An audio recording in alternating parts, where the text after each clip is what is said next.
In kitchens all around the world, something magical is happening. Parents and kids are cooking together. And guess what? Cooking can be so much fun.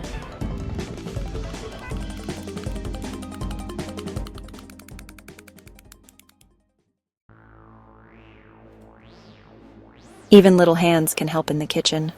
Washing veggies is a splashy, giggly job. It helps keep our food clean and gives kids a chance to join in the fun.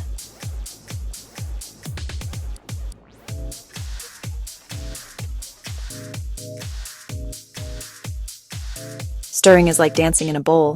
When kids stir, they feel proud and helpful. It's safe, it's easy, and it's a great way to learn patience.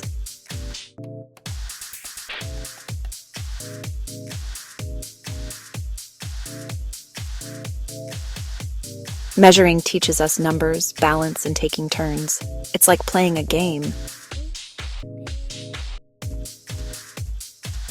but with yummy results.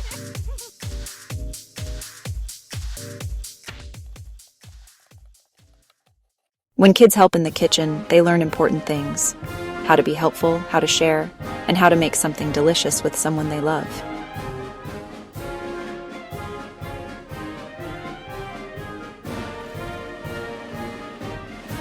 You can help in the kitchen too. Washing, stirring, measuring. Every little job makes a big difference. So go tell a friend or someone in your family. Let's cook together.